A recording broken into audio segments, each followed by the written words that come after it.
The best game I played in 2020 was The Wonderful 101 Remastered. After waiting 7 years to play it, since I never owned a Wii U, I went in with mountainous expectations that were met beat for beat.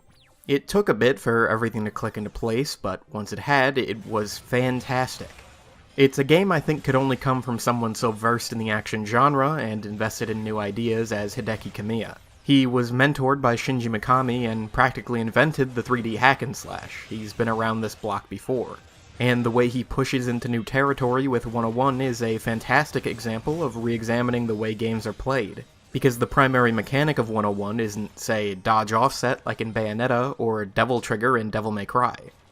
It's weapon swapping. A mechanic nowadays considered so core to action games that a game like Metal Gear Rising felt bizarre for half-assing it. But 101 puts it so far in the forefront that it shows how little it had been explored to this point. When I call weapon swapping a mechanic in action games, I'm kind of giving it more credit than it's due. Because in any game with on-the-fly weapon swapping, it's not so much a mechanic as it is a restriction. Your total pool of potential moves is split between multiple weapons because of input limitations, and so you press a trigger button or what have you to swap between those movesets. You're not meaningfully engaging in a mechanic so much as you're just flipping a switch with no complications, other than the potential for forgetting what order your weapons are in or hitting the button one too many times by accident. It's a concept that's been around in 3D action games for only slightly less time than the genre itself, and it's become easy to look at it with an ain't broke, don't fix it mentality. Wonderful 101 exists to point out what's broken about weapon swapping, or not so much broken as unexplored. Swapping weapons is a real concern here, because you use the right stick to sort of Okami draw the weapon you want to form. It takes a concept that's been taken for granted in action games for ages now and makes it unbelievably engaging and satisfying to interact with. Doing a ground combo with the claws, swapping to the gun to launch the enemy, then swapping to the sword to air combo them is the type of thing that would be a no-brainer bread and butter in Devil May Cry 5. But here, it's a process so involved and left to the player to discover that finally putting the pieces together feels incredible. Not only that, but things like the size of the weapon, its properties in relation to the environment and enemies, and its potential for building score make these minuscule flicks of the right stick into monumental decisions. I've long since held that an action game is most fun when you're encouraged to learn your entire moveset in and out, front to back, rather than handing you more tools than you know what to do with and letting you pick which ones you like best. And 101 does this in the best way I've seen since the original Devil May Cry. The number of moves allotted to each individual weapon isn't massive. You have your basic Stinger, Cyclone, and Launcher on all of them, but the fact that every weapon is useful in such specific ways and has such a clearly defined moveset means learning exactly how you want to incorporate them into gameplay is super intuitive. Don't get me wrong, there's tons of small details to the way each weapon works, like hand and sword getting elemental modifiers at a certain combo multiplier. But the surface level usefulness of any given weapon and its moveset is super well communicated, and that gateway is key to unlocking the absolutely cavernous depth of the game. The original Bayonetta and Devil May Cry are two of my favorite games ever, and Wonderful 101 has already found its place right alongside them. Given some time, I think it might even surpass them. I won't even talk about the entire aesthetic and mood of the game, because if there's anything you know about Wonderful 101, it's that it's basically the Gurren Lagann of video games. But even without all that, the raw mechanical precision of the game made it my favorite of the year. And yes, it counts as a 2020 game because it's a remaster, don't at me. Oh, also it does all this because the camera isn't controllable and way less games should have controllable cameras. Do not at me.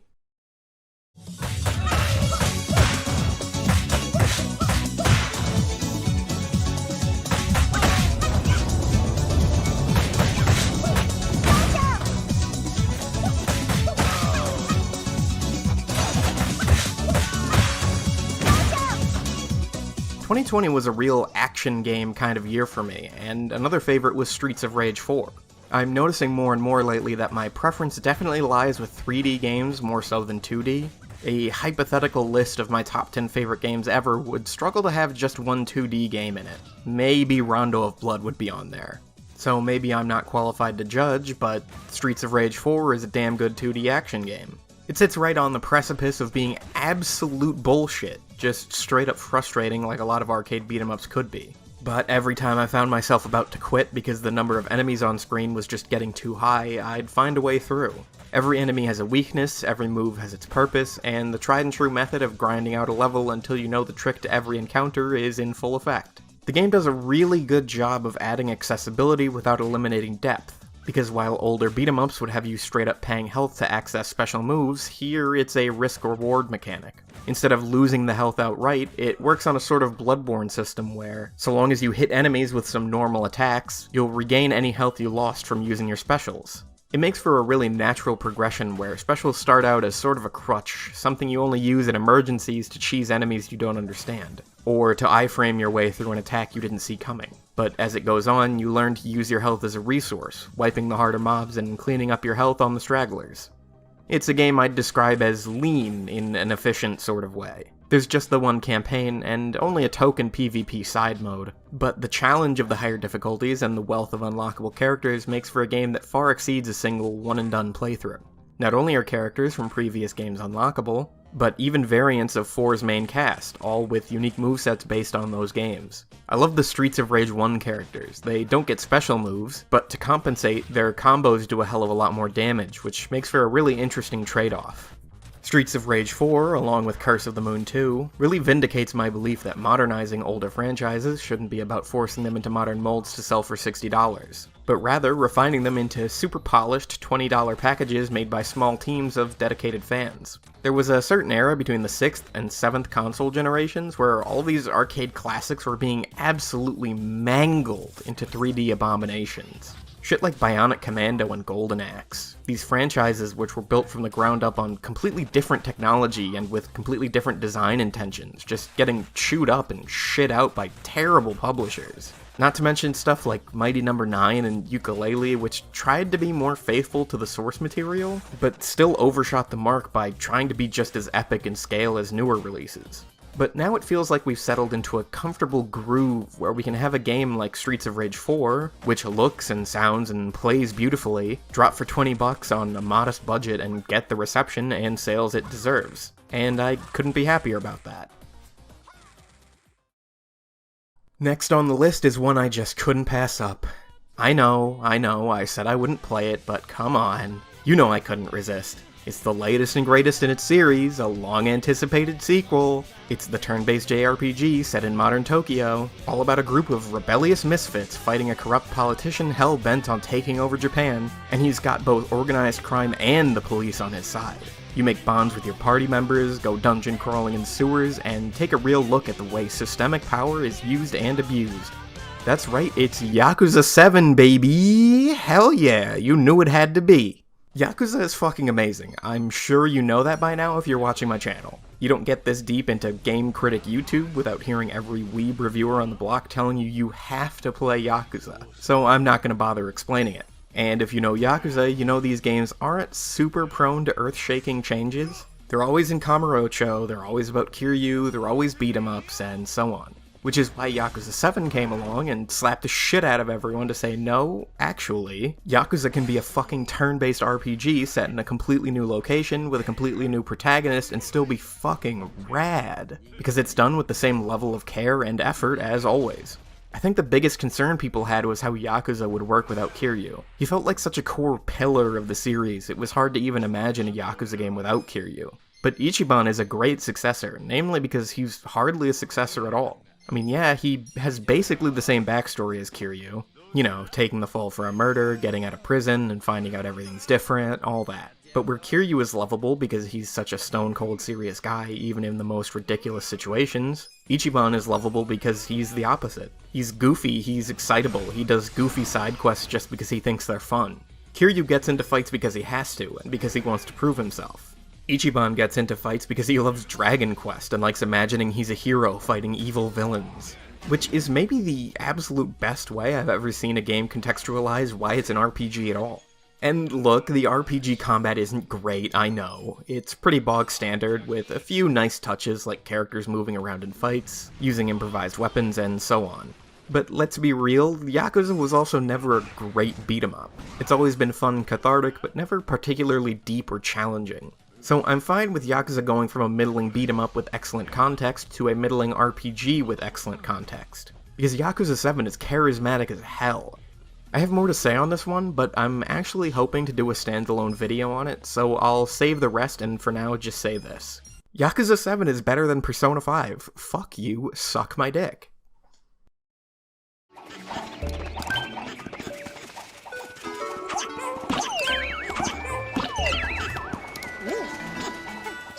Pikmin 3 kinda came out of nowhere for me. I tried out the demo out of curiosity, never having really had an interest in Pikmin before, and it hooked me. It has this really interesting mixture of tension and relaxation, where the ticking clock tells you to get moving, but the cute visuals and calm music let you know you can take it at your own pace. The player is very much in control of what kind of experience they want. Replaying the game after the credits, when I'd learned all the mechanics, I felt like I had two choices. I could breeze through the daily missions as a casual experience, or I could challenge myself to blaze through as fast as possible.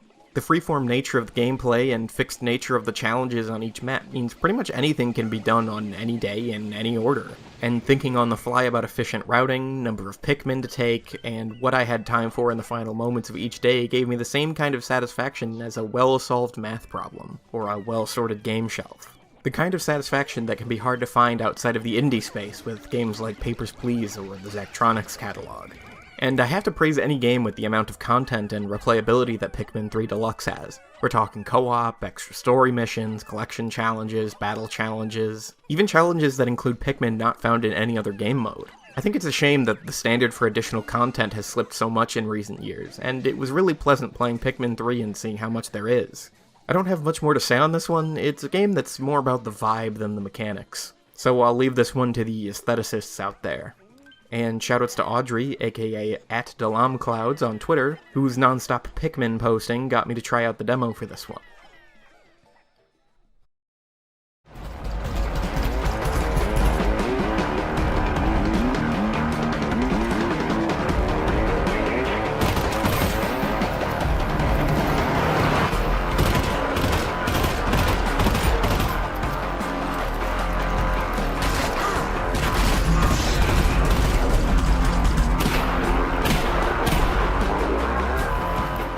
I already did a video on Half-Life Alyx. You can go watch that.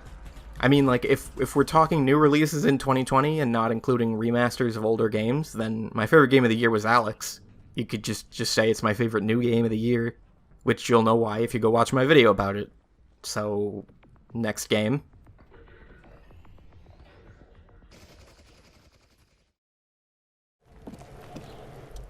Kuno's got this!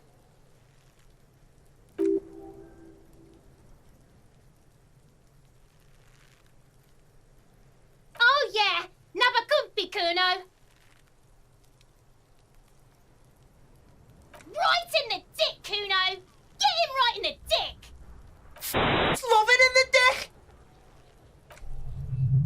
Look, I know I'm stretching the definition of 2020 release by including Disco Elysium, but give me a break, it came out very late in 2019, and I only got around to it this year. And I'm making the stretch to include it because it kind of blew me away. Plus, it's getting an expanded edition this year, so, you know, it counts.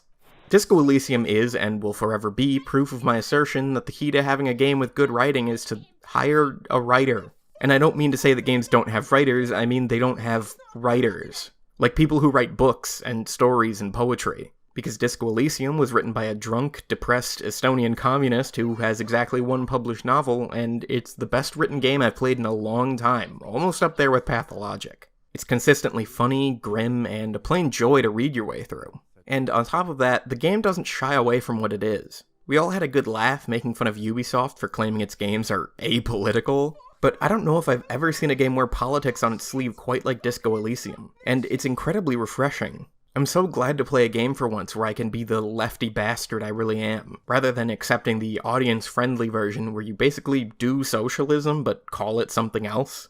As much as I love Witcher 3, sometimes I wish the game would just let you use the word racist when a quest is about a racist asshole or something. And in Disco Elysium, you can do that. You can call people fascists when they're being fascists. You can be a fascist. You can advocate for workers' rights. You can be a shitty neolib or a status quo cuck. You can meaningfully interact with and explore these concepts. This game is so up my alley, it is criminal. As a dissociative wastrel myself, I can really relate to the protagonist. wandering around matinees and asking people metaphysical questions about reality, only for them to tell you, "Sir, this is a Walgreens." Only in Disco Elysium can you spend 15 hours trying to find your lost gun, get it near the very end of the game, and then miss your shot with the one bullet you get and never get another chance to use it. Not just because you got shot in the leg, but because that's the only combat encounter you get. If I made a game, it would be Disco Elysium. This is what happens when a writer gets to write. A big theme of Disco Elysium is the idea that the world is nearing its end. Both metaphorically and literally, the clock is ticking for us. And it can be hard not to get slugged in the chest by that kind of thing at this point. 2020 was the year we all kind of felt like we were fucked. I was making videos at a steady clip for the first few months, albeit I suffered a bit of slowdown once COVID hit. But it wasn't until about halfway through the year, when George Floyd was killed and the protests started, that I really just couldn't do it anymore. At first, it just felt disrespectful to carry on making YouTube videos like nothing had happened. I wanted to give it time, but time went on and things just kept getting worse. I live in the US, I'm right here seeing it all every day. And it wore me down.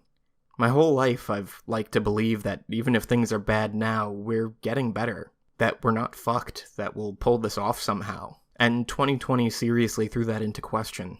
All these things everyone, including me, likes to ignore, pushed itself right into our faces.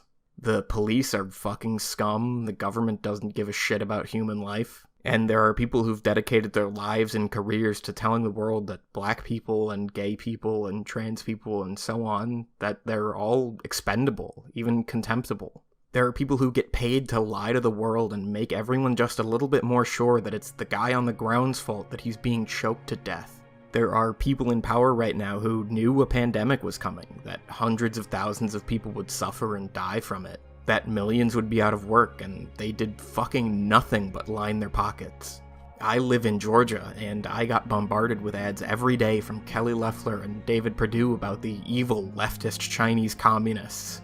Loeffler and Perdue, who were warned in advance that COVID was coming, and instead of doing fucking anything, they traded medical stock to make millions of dollars. And instead of being in fucking prison where they belong, they're doing just fine. Not in office, but fine. We're staring down the barrel of the gun of climate change, and there are people who make a living shilling for the oil industry, because they just don't give a shit. 2020 showed me, and I think it showed all of us who were still left ignorant, the face of evil. Real, genuine evil that's been here all along. And as much as it lifted my spirits to see passionate people protesting in the street every day, it all still just destroyed me. Even beyond all of my personal problems, beyond being overworked and underpaid and treated like dirt at my shitty wage job in a pandemic, just watching the mask fall away from it all was too much. Fuck the cops, fuck the US government, fuck the rich, fuck capitalism, just fuck it. And if you have a problem with anything I just said, then fuck you. After last year, I'm having no more of you. Bye-bye. So yeah, 2020 was bad. I just wanted to tell you all why I've been gone, and that I want to come back. I love making videos. I love talking about video games. I love talking to people about video games. And I'm going to do it this year. I'm going to dedicate to at least one video per month for the rest of the year, and I want you all to hold me to that. I want to make that Pyre video, and I want to talk about Hades, and so much more. So stick with me, if you can. We're doing it this time.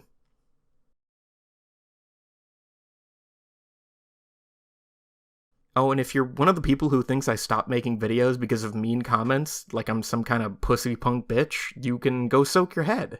Anyway, here's a list of honorable mentions for 2020. If I didn't mention a particular game in this video, it's probably because I just haven't played it yet. I haven't played Final Fantasy VII Remake, or Ghost of Tsushima, or Last of Us 2, or really a whole bunch of games from 2020. I'm still working on playing through Control and Death Stranding, but when I do play the games I want to play, you'll hear about it. Believe me. Oh, and follow me on Twitter, @AnimalJayson.